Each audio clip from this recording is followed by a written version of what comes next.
So there was another victory, and that happened last week in Massachusetts, where 13 environmental pipeline protesters, they had done everything from staged mass funerals while lying in the ditch where the pipeline was going to be put in. They were found not responsible. They were found not responsible in a Massachusetts court on the basis of climate change, more specifically on the necessity of climate change. A judge actually found them not responsible and knocked their charges down to civil infractions, which is basically like a parking ticket. But they were found not responsible because the judge listened and agreed with their argument that climate change made it a necessity for them to engage in civil disobedience against the pipeline. So earlier today, I interviewed one of those pipeline protesters that were found not responsible. It's a long interview. I'm going to play most of it. I'm going to try to do this more, where I'm not just reading off articles, but I'm actually interviewing people. So you're getting the story straight from their mouths. And these people that I'm interviewing are the same exact people that I would be spotlighting when in the field, just way more in depth when in the field, showing you what they're actually doing around the country, both good things and the bad things happening around the country. And I need you to do it. I need you to help me get those funds to get the production quality way up. Help me get the funds to get the equipment. Help me get the funds to get the cameramen and women. I have a camera person in mind. I think you'll like that person. Help me get the funds to get reporters with me. Help me, help me, help me. This money's not going so I could have lavish dinners, trust me. So, 13 pipeline protesters who protested the West Roxbury pipeline in Massachusetts were found not responsible last year. Here's my interview with one of them. Hey, it's Jordan. I'm here with Warren Senders. A truly, I think, historic ruling came down last week where a judge found you and the other protesters not responsible, I believe. That was the ruling, yeah. Yeah, based on the necessity of climate change. So let's backtrack for people that might not know anything about the story. Tell us where the pipeline was going through and what you guys did in order to protest. Well, the pipeline project was being run by Spectra Energy's company that's one of the many fossil fuel companies that does this kind of thing. And they were installing a pumping and monitoring station and running a pipeline through a residential neighborhood in part of Boston called West Roxbury. And it was a very, very poorly conceived project to begin with. The pumping and monitoring station is about a quarter of a mile away from an active blasting quarry, which should make you stop and go, what on earth are they thinking? Because this is a place where dynamite is used regularly, many days a week. People's foundations and windows have cracked as a result of the dynamite blasting. And this is ongoing. So putting in a big natural gas pumping and monitoring station and a very wide diameter pipeline going right through the area is a remarkably foolish idea in the first place. I'd add selfish, greedy, and all those verbs. Right. And there were other aspects to the problem when it was supposed to be submitted to public meetings, which were set up by the energy company in inaccessible locations with inadequate notice to the community, that sort of thing. So the whole process was basically rigged to create a false narrative of approval for the pipeline. In fact, many city council members, the mayor of Boston, all the Massachusetts senators, everybody came out against the pipeline, but it didn't stop Spectra Energy from pushing for completion.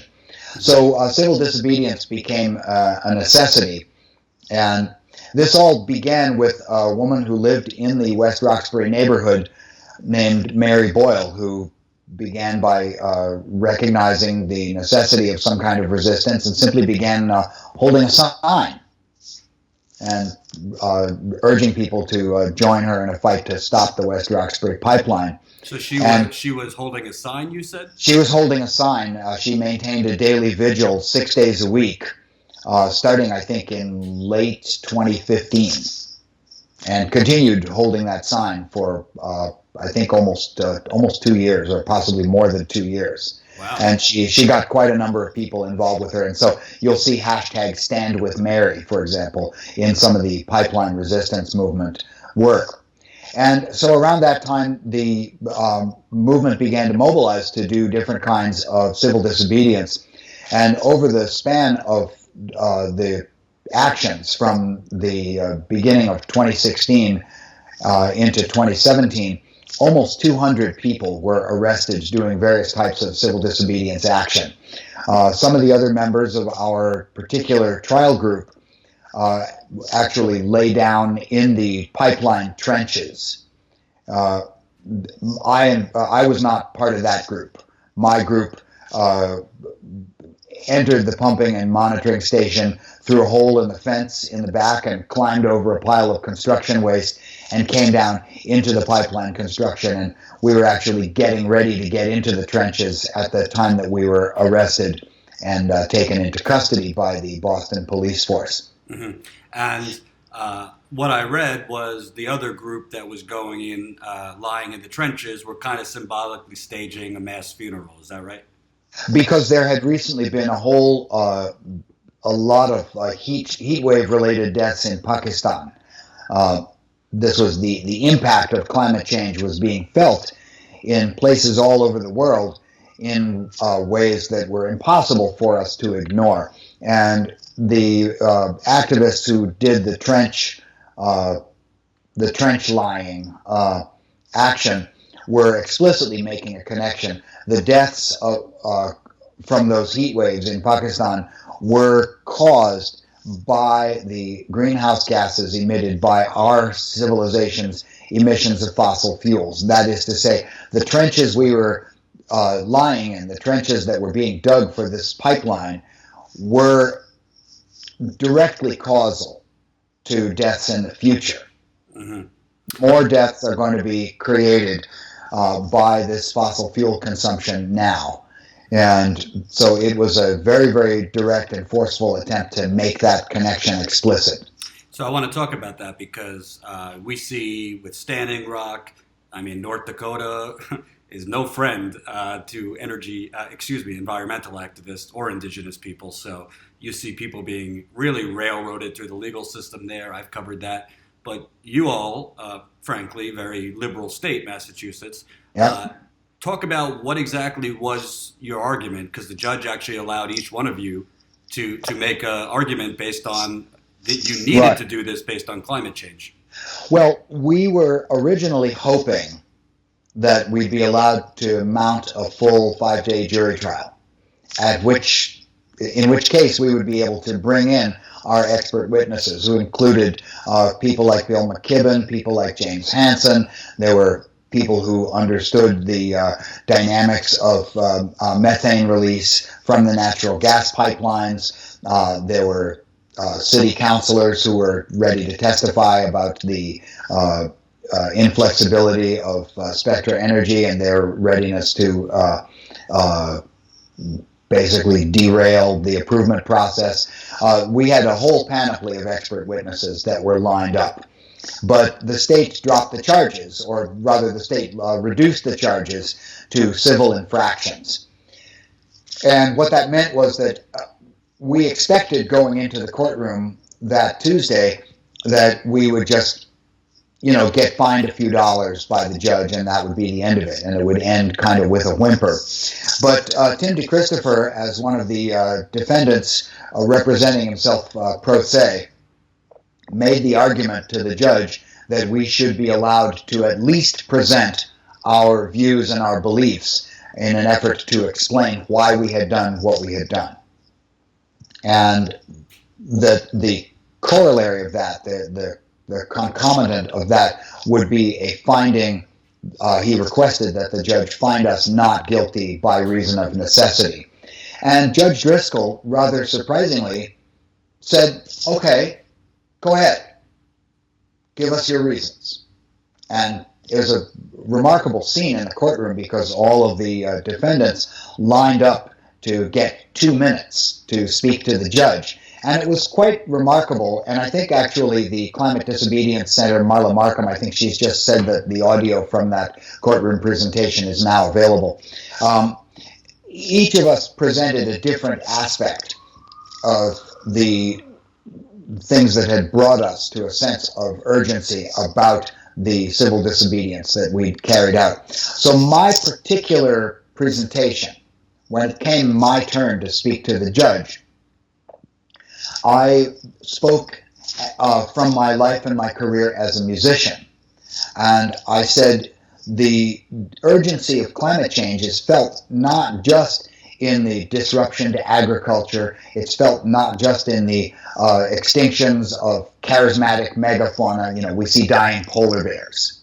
And for some people, to be an environmentalist, to be a climate change activist, means that you're thinking about polar bears. That's the popular stereotype. Right. Save the whales. And what I said was that humanity and human civilization has been engaged in a very long and very painful and slow self-improvement project over the past 100,000 years. We've gradually made things better for the members of our species. We've had many steps forward and almost as many steps back. And the progress of making things better has been very halting and zigzagging, and things have gotten terrible for some people. But we gradually have made it better.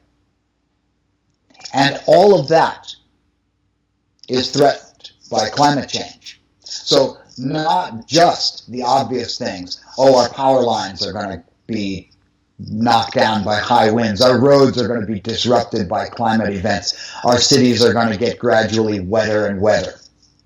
We had 4 nor'easter storms in Boston this year, 4 storms that were billed as once-in-a-century events. I said to the judge, it's not just those obvious things, it's also all of the products of human culture, ranging from art and the capacity of human beings to communicate across generations, which is one of the things that culture is about, making it possible to communicate with people who lived 400 years ago and people who will live 400 years in the future. That's what culture and music and art do. If you read a Shakespeare play, if you participate in a Shakespeare play, or you sing the music of Beethoven or Tyagaraja, you're involved in music that's hundreds of years old. You're communicating with great minds of many centuries ago, and that implies communication with the future as well. That's put under risk. But also put under risk is the idea that we can have a civilization that administers justice, however imperfectly. The ideals of justice, the ideals of a nation of laws, not of temporary physical power, all of those as embodied in the physical manifestation of a courthouse and in the judge in charge of administering justice, that's put under risk. The next thing that I addressed was that Massachusetts had historically been in the forefront of the abolitionist movement to end the treating of other human beings as property. And I made the case that the use of fossil fuels is, in a sense, analogous to the moral degradation created by a slavery-based economy. It's an immoral system of energy use. Commonwealth of Massachusetts to once again achieve a moral high ground and reject the idea that we need to use fossil fuels going forward as a way of powering our civilization. It's an immoral use of energy. And finally, at the end of my 2 minutes, I said, Your Honor, with regard to the use of civil disobedience, I can do no better than to quote the great activist and songwriter Malvina Reynolds, who, in a wonderful couplet, said, "It isn't nice to block the hallway. It isn't nice to go to jail. There are nicer ways to do it, but the nice ways always fail." And that was the end of my 2 minutes. And we had other people who were climate scientists who spoke about methane release, and a great-grandfather who spoke and said, I did this for my grandchildren and their children and their children in turn, because someone has to speak for them because they're too young to speak for themselves. The youngest member of our group spoke directly about watching the news about the heat waves in Pakistan and seeing the deaths and realizing that something that was going on in her neighborhood was in a direct causal relationship with similar deaths in the future. So altogether, all 12 or 13 of us spoke, and we presented a kind of a pocket version of the necessity defense. And the judge was, I think, visibly and physically moved by the testimony that we had a chance to offer. And after a moment of consideration, she said, I find you not responsible by reason of necessity. Wow. Well, and I should say that in one sense, it's a historic ruling. In the legal sense, finding a verdict of not responsible on a civil infraction, it's not strong enough as a decision inside the legal system. It's not strong enough to act as a precedent in and of itself, because it's like a parking ticket, basically. And so in that sense, we didn't get what we hoped for. But the language in the judge's decision is something that should hearten climate activists in the future. And I think it could give a glimpse of the kind of decisions that we're more likely to see in the future. I don't think it's something that could hold up in court as a legal precedent for a future finding, at least not by itself. It'd have to be buttressed by some other findings. Well, I'm not a lawyer, but that was my impression. We're gonna air the full interview. We'll put up at a later date. But that was just a little bit of a taste of my conversation. His name is Warren Senders. He was one of the pipeline protesters that were found not responsible in Massachusetts. They were protesting the West Roxbury pipeline that was being put through the ground, a natural gas pipeline by Spectra Energy. You better believe that Spectra Energy has bought off many, many politicians in the United States of America, just like Energy Transfer Partners, just like ExxonMobil, just like Sunoco Logistics, just like Phillips 66. There's a long list.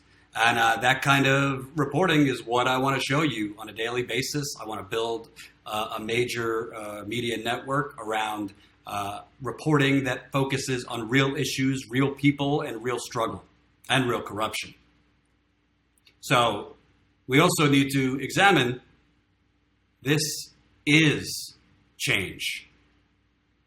It takes small change. I'm not talking incremental change, which was Hillary Clinton's, fake change. But progressive change is going to happen in small little buckets all over the country. Like the interview I just did with the first ever African-American elected to the Clayton City School Board, or the first ever time a judge in the United States has found pipeline protesters or environmental activists not responsible, which is basically moved it down to a civil infraction based on the necessity of climate change. Now, I'm not a lawyer. It might not be able to be used as a precedent, but you better believe lawyers that are defending water protectors and environmental activists elsewhere will be using that in their cases.